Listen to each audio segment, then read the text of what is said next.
Pemirsa, lantas bagaimana dengan pergerakan indeks harga saham gabungan hari ini dan sentimen apa saja yang mempengaruhi pergerakan market di dalam negeri dan luar negeri? Kita sudah tersambung melalui Zoom bersama dengan Mbak Putu Cantika atau Mbak Cika, Equity Analyst dari NH Korindo Sekuritas. Ya, halo, selamat pagi Mbak Cika.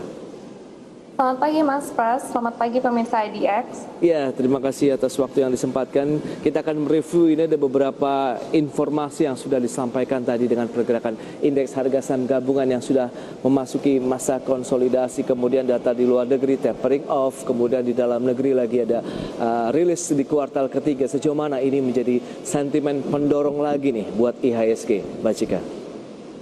Iya, kalau kita lihat dari sisi global sendiri, indeks AS ini sebenarnya udah mengalami penguatan ya. Tadi juga udah di-review, kita lihat juga dari angka penganggurannya juga udah mengalami penurunan. Ini sebenarnya dari sisi global ini udah sangat bagus sekali. Sedangkan kalau dari sisi domestik, sentimen terbarunya ini dari PDB ya, yang kita tahu PDB-nya itu sudah diantisipasi akan mengalami perlambatan karena adanya kasus COVID-19 yang menguat ya di kuartal 3. Namun dengan adanya pemerintah melakukan pembatasan PPKM, akhirnya di kuartal 4 ini kita lihat juga udah mengalami relaksasi sehingga juga kasus COVID-nya juga udah mengalami penurunan. Ini hal yang bagus ya.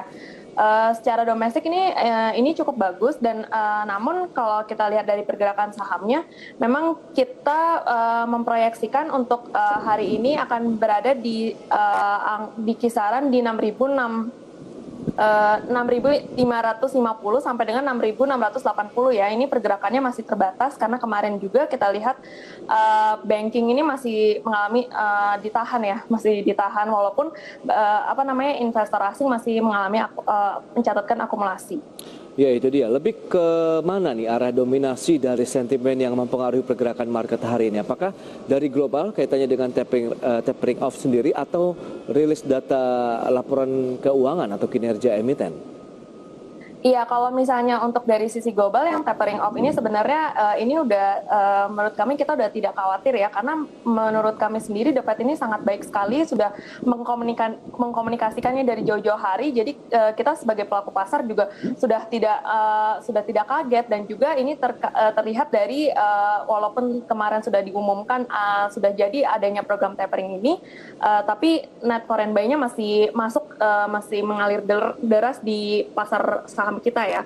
Sementara kalau kita lihat sebenarnya masih dari sisi domestik sih yang lebih kuat untuk mendominasi pasar saham kita. Kita lihat juga laporan keuangan kuartal 3 ini cukup positif karena memang pandemi ini sudah ada dari sejak tahun lalu. Jadi kita lihat beberapa emiten juga sudah mentransformasi model bisnisnya dan sudah beradaptasi dengan adanya COVID-19 ini, sehingga untuk sudah mengantisipasi juga sehingga laporan keuangannya juga terlihat jadi lebih baik. Baik, lantas strategi investasi sendiri apa yang perlu diterapkan nih dengan kondisi market yang masih didominasi dari faktor domestik, kemudian tadi musim laporan keuangan yang cenderung positif yang seperti Anda katakan. Kira-kira ini saham yang Anda rekomendasikan untuk market di hari ini apa saja, Mbak Cika? Iya, untuk karena kita lihat pergerakannya ini masih konsolidasi dan masih ada penguatannya hanya terbatas. Kita sebenarnya masih monitor banking, tapi yang kita yakinin banget juga beberapa yang saham-saham di second liner yang memiliki penguatan jauh lebih kuat ya dibandingin saham-saham big cap. Jadi hari ini kita lebih rekomendasikan untuk yang second liner juga. Oke, apa saja nih yang Anda jagokan kira-kira, Mbak Cika? Iya, kalau dari NH Korindo Sekuritas sendiri kita merekomendasikan ada MNCN yang kita targetnya di resistannya di level 1065 dan supportnya di 930. Ini kalau kita lihat pergerakan sahamnya ini membentuk breakout triangle, MACD-nya juga kita lihat positif dan ini masih uptrend ya. Oh, masih uptrend. Jadi kalau kita mau ngambil posisi beli pada saat opening market, kita langsung bisa di current price kah atau bagaimana? Iya, sebenarnya ini masih bisa di current price juga sih, karena kan untuk dari range ini lumayan cukup jauh ya, 1065 ya. Jadi ini masih agak bisa masuk nih di current price saat ini. Baik, itu di MNCN bisa menjadi pilihan investasi hari ini. Tapi untuk short term trading hit and run atau bagaimana nih kira-kira, Mbak Cika? Iya, kalau udah ini kita lebih baik untuk realisasi dulu ya kalau memang sudah mencapai resistennya ya, Karena posisinya kita masih ini IHSG-nya masih belum kelihatan rally lagi setelah kemarin sempat rally ya. Baik, kemudian ada MTDL nih kalau nggak salah yang sudah Anda rekomendasikan, Metrodata Electronics TBK ya. Tren dalam 3 bulan terakhir lagi naik kencang, kemarin sempat konsolidasi dan sekarang lagi pull up lagi, begitu bagaimana Anda melihatnya?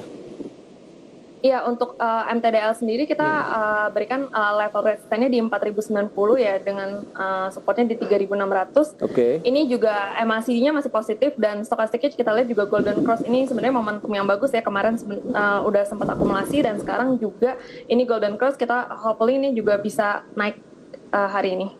Masih ada peluang untuk naik lagi. Kita menunggu di support saja atau opening market kita bisa hajar kanan? Kalau ini kita bisa nunggu di support aja dulu karena kemarin sempat udah naik cukup kencang ya. Oke, berarti kalau mau masuk 3.600 kemudian ada peluang resisten sampai dengan 4.090 ya. Pilihan investasi kembali kami serahkan untuk pemirsa IDX Channel. Lanjut ke berikutnya, Mbak Cika.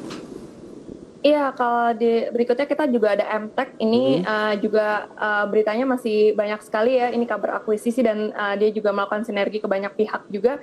Ini untuk jangka pendeknya sih kita di level resistannya di 2240 dan supportnya di 1960. Ini juga stokastiknya masih uptrend juga sih dan MACD-nya masih positif. Yes, dalam 1 bulan terakhir pergerakannya masih naik kencang, begitu lebih didominasi dengan aksi korporasi nampaknya untuk MTech ya Mbak Cika. Iya, ini ada momentum sih beberapa memang untuk MTech sendiri dia melakukan banyak terlihat dia lagi gencar-gencarnya akuisisi dan juga bersinergi dengan yang lainnya juga sih. Baik, itu dia MTech, strateginya untuk entry yang bisa Anda sarankan sebaiknya masuk di level berapa? Ini juga masih untuk MTech sendiri ini kan masih di 1960 juga masih di support juga kita bisa ini sih masuk di entry point-nya. Oke, 1960 ya bisa masuk di MTech tadi. Kemudian ada resisten di 2240. Itu pun sama, setelah menyentuh resisten kita realisasikan saja profitnya. Kalau untuk MTech ini sebenarnya karena prospeknya masih cukup bagus ya, kita lihat juga energinya dia juga cukup baik, dia masih sangat gencar sekali. Ini sebenarnya masih bisa di hold sih kalau memang sudah menembus ya kalau resistennya 2240. Wah, berarti ada peluang ya 2240 ini breakout lagi ya untuk pergerakan dari MTech. Baik, itu dia. Lanjut ke ada TBIG juga yang Anda rekomendasikan. Iya, untuk tower ya. Itu untuk tower kita juga rekomendasikan tebik untuk hari ini dengan resistennya di 2960 dan di supportnya di 2750. Ini stokastiknya juga Golden Cross dan MACD negatifnya juga udah mulai mengecil sih.